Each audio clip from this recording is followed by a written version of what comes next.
السلام علیکم دوستو، میرے چینل دانیال انفو پر خوش آمدید۔ دوستو، اپنی پچھلی ویڈیو میں ہم نے آپ کو نوح علیہ السلام کے متعلق قرآنی آیات کی روشنی میں جو کچھ بھی بیان تھا سب کچھ بتانے کی کوشش کی۔ مثلا نوح علیہ السلام کی قوم پر عذاب کس وجہ سے آیا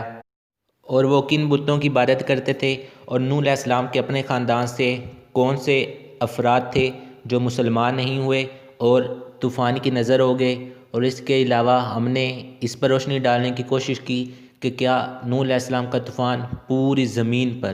یعنی جتنی زمین آ جائے اس پر آیا تھا یا پھر خاص جگہوں پر۔ اور آج ہم ایک ایسے شخص کے بارے میں بات کریں گے جو ہمارے ہاں اوج بن ننک کے نام سے مشہور ہے، اور جس کے بارے میں یہ کہا جاتا ہے کہ وہ حضرت نوح علیہ السلام سے لے کر حضرت موسیٰ علیہ السلام کے دور تک زندہ رہا، اور اس کی قد کی لمبائی قریباً 3333 گز تھی۔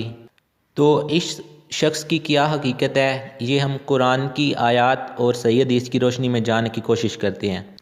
تو سب سے پہلے آپ یہ حدیث مبارکہ اور قرآن کی آیات نوٹ کر لیں۔ صحیح بخاری کی حدیث مبارکہ ہے،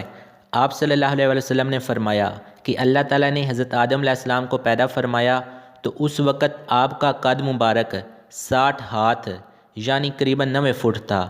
اس وقت سے لے کر تاحال مخلوق کا قد مسلسل گھٹتا آ رہا ہے،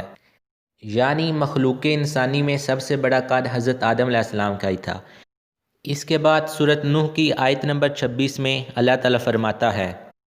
اور نوح نے عرض کی، اے میرے رب، زمین پر کافروں میں سے کوئی بسنے والا نہ چھوڑ،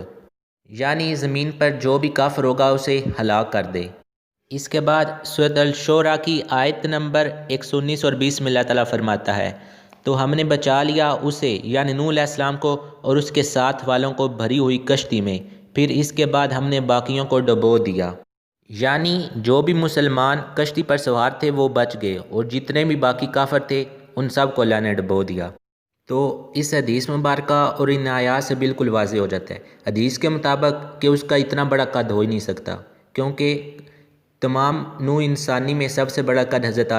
آدم علیہ السلام کا تھا، اور ان کے بعد تمام مخلوق انسانی کا قد مسلسل کم ہوتا آ رہا ہے۔ اور قرآنی آیت کی روشنی میں اللہ تعالیٰ نے کسی بھی کافر کو زمین پر زندہ نہیں چھوڑا، اور اگر وہ کافر تھا تو وہ زندہ نہیں بچ سکتا تھا۔ تو امید ہے دوستو آپ کو سمجھ آ گئی ہوگی، اور یہ جتنی بھی کافی اس طرح کی روایات ہوتی ہیں یہ ساری اسرائیلی روایات، اور ان کی کوئی حقیقت نہیں ہوتی، اور ان پر ایسے ہی یقین نہیں کر لینا چاہیے۔ تو آج کے لیے اتنا ہی، آنے والی ویڈیو تک کے لیے اللہ حافظ۔